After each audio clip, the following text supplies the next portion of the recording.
আসসালামু আলাইকুম। সংবাদে আপনাদের সবাইকে স্বাগতম জানাচ্ছি আমি নুসরাত। শুরুতেই সংবাদ শিরোনাম। ইন্না লিল্লাহ। মধ্যপ্রাচ্যে ছড়িয়ে পড়েছে তৃতীয় বিশ্বযুদ্ধ। চলছে হামলা পাল্টা হামলা। ইরানের নতুন খোররাম শহর এবং খাইবার মিসাইল হামলায় সবকিছু তছনছ হয়ে যাচ্ছে। ইহুদিবাদীরা এবার নিজের বাপের নাম ভুলে গেছে ইরানের হামলায়। পুরো মধ্যপ্রাচ্যে ছড়িয়ে পড়েছে তৃতীয় বিশ্বযুদ্ধ। ইহুদিবাদীরা এখন মার্কিন যুক্তরাষ্ট্রের দিকে পালিয়ে যাচ্ছে। ইহুদিবাদী ইসরায়েলের বিভিন্ন এমপি মন্ত্রীরা পর্যন্ত তারা ইরান ছেড়ে পালিয়ে যাচ্ছে। আর জানা গেছে যে কুখ্যাত সন্ত্রাসী নেতানেহ তিনি ইরানের মিসাইল হামলায় মারা গেছেন। এই খবর শোনার পর পুরো বিশ্বজুড়ে এখন আনন্দের বন্যা বয়ে যাচ্ছে। নেতানেহ বিগত ৯৬ ঘণ্টা হয়ে গেল তিনি এখনও প্রকাশ্যে আসেননি। এই ঘটনার পর অনেকেই দাবি করছে যে ইহুদিবাদী ইসরায়েলের প্রধানমন্ত্রী মারা গেছেন। তবে যে গোয়েন্দা সংস্থার এক্স অ্যাকাউন্ট থেকে জানানো হয়েছে যে তিনি মারা গেছেন সেটি মার্কিন যুক্তরাষ্ট্রের একজন ঊর্ধ্বতন গোয়েন্দা কর্মকর্তার। কিন্তু এই ঘটনার পর ইহুদিবাদী ইসরায়েলরা জানিয়েছে যে নেতানিয়াহু বেঁচে আছে। তাহলে কারা সত্য বলছে? ইহুদিবাদীরা সত্য বলছে নাকি ইরান সত্য বলছে? এটি এখন পর্যন্ত স্পষ্ট হওয়া যায়নি। তাহলে গোয়েন্দা সংস্থা যে বলেছে নেতানিয়াহুর মৃত্যু হয়েছে, রাশিয়া যে সংবাদটি প্রকাশ করেছে, কার কথা বিশ্বাস করব? মনে হচ্ছে নেতানিয়াহু বেঁচে নেই। বেঁচে থাকলে নেতানিয়াহু তাহলে ৯৬ ঘণ্টা হয়ে গেল তিনি এখনও কোনো বার্তা দিচ্ছেন না কেন? চলছে হামলা পাল্টা হামলা। এরই মাঝে আমাদের হাতে এসে পৌঁছে গেছে এই যুদ্ধের সর্বশেষ গুরুত্বপূর্ণ সব থেকে তাজা আপডেট সংবাদ। প্রথমে জানাবো আলহামদুলিল্লাহ, ইরানের নতুন সর্বোচ্চ নেতাকে সব রকমের সহযোগিতা এবং সমর্থন জানালো উত্তর কোরিয়া। ইরানের নতুন সর্বোচ্চ নেতা হিসেবে মোস্তফা খামেনিকে নির্বাচিত করার প্রতি সমর্থন জানিয়েছে উত্তর কোরিয়া। একই সঙ্গে ইরানের উপর যুক্তরাষ্ট্র ও ইসরায়েলের হামলার তীব্র নিন্দা জানিয়েছে দেশটি। আজ রাষ্ট্রীয় গণমাধ্যমে প্রকাশিত এক প্রতিবেদনে এই তথ্য নিশ্চিত করা হয়েছে। এরপর জানাবো যুদ্ধ শুরুর পর থেকে সবথেকে বড় হামলা এবং সবথেকে শক্তিশালী ক্ষেপণাস্ত্র হামলা চালালো ইরান। আলহামদুলিল্লাহ, মধ্যপ্রাচ্যে চলমান সংঘাতের মধ্যে এখন নতুন করে এমন হামলা চালানো হচ্ছে যে ইহুদিবাদীরা সবকিছু তছনছ হয়ে যায়, সবকিছু একদম শেষ হয়ে গেছে। এদিকে গোটা মধ্যপ্রাচ্যে হামলার নতুন লক্ষ্যবস্তু নির্ধারণ করল ইরান। টার্গেট নতুন দুই দেশ, ইসরায়েল এবং যুক্তরাষ্ট্রের সঙ্গে সংশ্লিষ্ট ব্যাংক ও আর্থিক প্রতিষ্ঠানের উপর হামলার হুমকি দিয়েছে ইরান। আজ ইরানের গুরুত্বপূর্ণ ব্যাংকে হামলার পর ইরানের সামরিক বাহিনী হুমকি দিয়ে বলেছে ওই অঞ্চলে যুক্তরাষ্ট্র এবং ইসরায়েল সংশ্লিষ্ট ব্যাংক ও আর্থিক প্রতিষ্ঠানকে এবার লক্ষ্যবস্তু বানানো হবে। সবাইকে এসব ব্যাংকের কাছ থেকে সরে থাকার জন্য আহ্বান জানানো হয়েছে। জানাবো ইরানের হামলায় হরমুজ প্রণালীতে কার্গো জাহাজে জ্বলছে আগুন। আলহামদুলিল্লাহ, মার্কিন যুক্তরাষ্ট্র ও ইহুদিবাদী ইসরায়েলের সমর্থনে চলা একটি কার্গো বিমানে হামলা চালিয়েছে ইরান। সেই হামলা করার পর এখন সেই কার্গো জাহাজটি দাউ দাউ করে জ্বলছে। এবং সর্বশেষ জানাবো রাষ্ট্রপতির সংসদে বক্তব্য দেওয়ার অধিকার নেই বললেন ডাক্তার তাহের।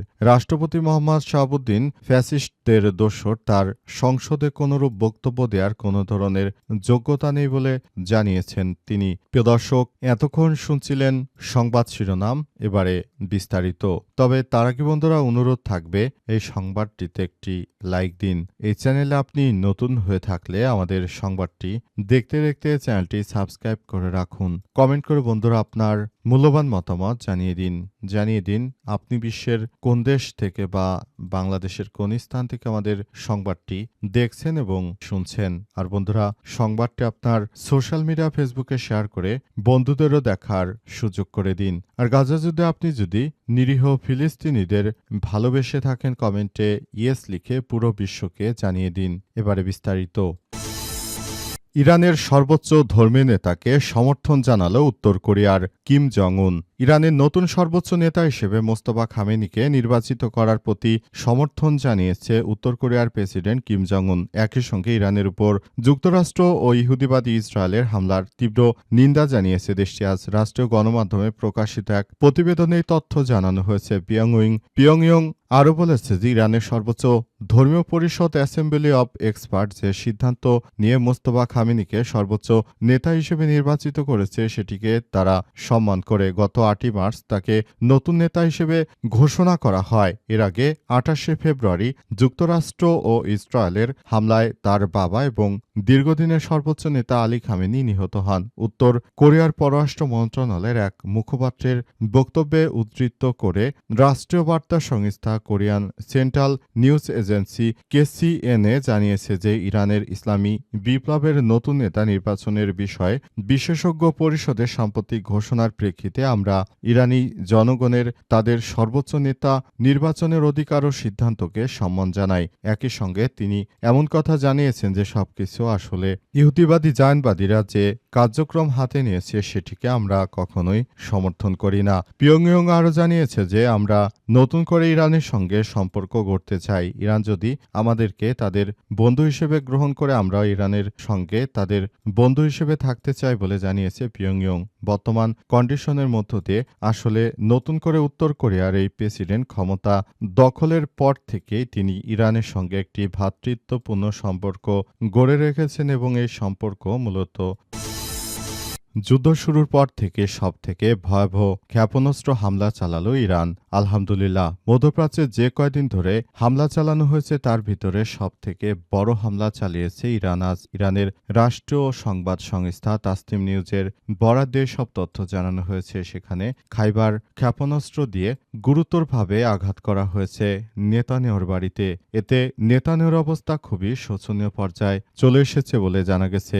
নেতানিয়াহুর ভাই এবং নেতানিয়াহু মারা গেছে সম্ভবত। এখন পর্যন্ত মার্কিন গোয়েন্দা সংস্থাদের তথ্য মতে জানা গেছে যে নেতানিয়াহুর মৃত্যু হয়েছে। একটি টুইটার অ্যাকাউন্টে মার্কিন যুক্তরাষ্ট্রের এফবিআইয়ের একজন গোয়েন্দা কর্মকর্তা জানিয়েছেন যে নেতানিয়াহুর মৃত্যু হয়ে গেছে। তবে নেতানিয়াহু প্রকৃতপক্ষে মারা গেছেন কিনা সেসব বিষয় নিয়ে এখন পর্যন্ত আসলে স্পষ্টভাবে কেউ বলতে পারছে না। কারণ হিসেবে এখন পর্যন্ত ইসরায়েলে কোনো বিদেশি সংবাদ মাধ্যমকে ঢুকতে দেওয়া হয় না। নেতানিয়াহু তিনি বেঁচে আছেন কি মরে গেছেন এই পর্যন্ত আসলে তার এই বিষয়গুলো এখন পর্যন্ত আমরা ওয়াকিবহাল নয়। নেতানিয়াহু হয়তো মরেও যেতে পারেন কিংবা বেঁচেও থাকতে পারেন। ইরানের পক্ষ থেকে অবশ্য দাবি করা হয়েছে মরে গেছে। আর গোয়েন্দা সংস্থার পক্ষ থেকে যে বিষয়গুলো জানানো হয়েছে সেটা থেকে স্পষ্ট হওয়া গেছে যে নেতানিয়াহুর মৃত্যু হয়ে গেছে। তবে ইহুদিবাদীরা এখন পর্যন্ত নেতানিয়াহুর মৃত্যুর বিষয়টি তারা জানাচ্ছে না। আর পুরো মধ্যপ্রাচ্য জুড়ে যে ধরনের সংঘাত শুরু হয়েছে এতে করে বোঝা যাচ্ছে যে নেতানিয়াহু এতক্ষণ বেঁচে থাকলে প্রায় ৯৬ ঘন্টা পার হয়ে গেছে, এখন পর্যন্ত তিনি কেন মিডিয়ার সামনে আসছেন না? এর আগে তিনি যুদ্ধ নিয়ে মিডিয়ায় এসে তারপর নানা বিষয়ে কথাবার্তা বলতেন। এবার নেতানিয়াহু আর সামনে আসছে না। এখান থেকেই মূলত বোঝা যাচ্ছে যে যুদ্ধে হয়তো ইসরায়েলের পরাজয় হয়ে গেছে। গোটা মধ্যপ্রাচ্যে হামলার নতুন লক্ষ্য নির্ধারণ করল ইরান। টার্গেট ২ দেশ।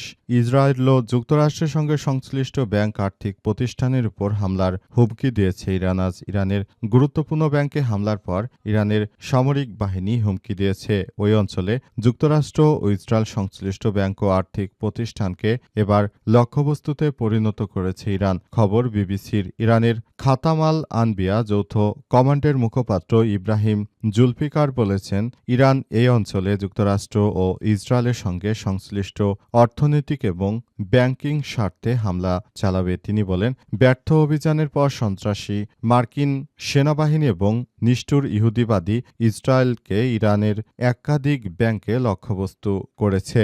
ইব্রাহিম জুলফিকার বলেছেন, এমন অবৈধ ও নজিরবিহীন কর্মকাণ্ডের মাধ্যমে শত্রুরা আমাদের এই অঞ্চলে তাদের সঙ্গে সংশ্লিষ্ট অর্থনৈতিক কেন্দ্র ও ব্যাংকগুলোতে আঘাত করতে বাধ্য করছে। ইরানি এই মুখপাত্র মধ্যপ্রাচ্য জুড়ে ইসরায়েল ও যুক্তরাষ্ট্রের ব্যাংক ও আর্থিক প্রতিষ্ঠান থেকে দূরে থাকার জন্য সবাইকে পরামর্শ দিয়েছে এবং সবাইকে জানিয়েছে যে আমরা ইহুদিদের এই ব্যাংকে হামলা চালাবো, তোমরা ওই এলাকা ছেড়ে চলে যাও। সবাইকে সেখান থেকে সরে যাওয়ার জন্য সেখানে নির্দেশনা জারি করা হয়েছে এবং সবাইকে সরে যেতে বলা হয়েছে।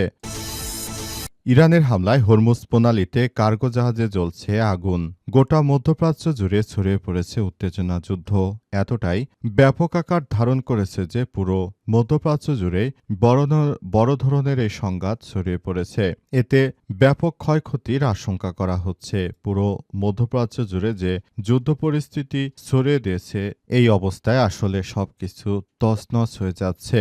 বড় ধরনের সমস্যা তৈরি হতে পারে এবং এখন বড় ধরনের সমস্যা হচ্ছে এবং ওই এলাকা দিয়ে যে কোনো ধরনের জাহাজ চলাচল এখন ইরানের জন্য অত্যন্ত টার্গেট করতে সহজ হচ্ছে। এই ধরনের কর্মকাণ্ড ছড়িয়ে দিয়েছে ইহুদিবাদীরা ইরানের উপর। তারা বিভিন্ন সময় বিভিন্নভাবে হামলা ও পাল্টা হামলা চালিয়ে ইরানকে একরকম ধ্বংস করতে চেয়েছিল, কিন্তু এসব ইহুদিবাদীদের বিভিন্ন স্বার্থ সংশ্লিষ্ট জায়গাগুলোতে এখন ইরান হামলা চালিয়ে সবকিছু তছনছ করে দিচ্ছে, এমনটাই দেখা যাচ্ছে।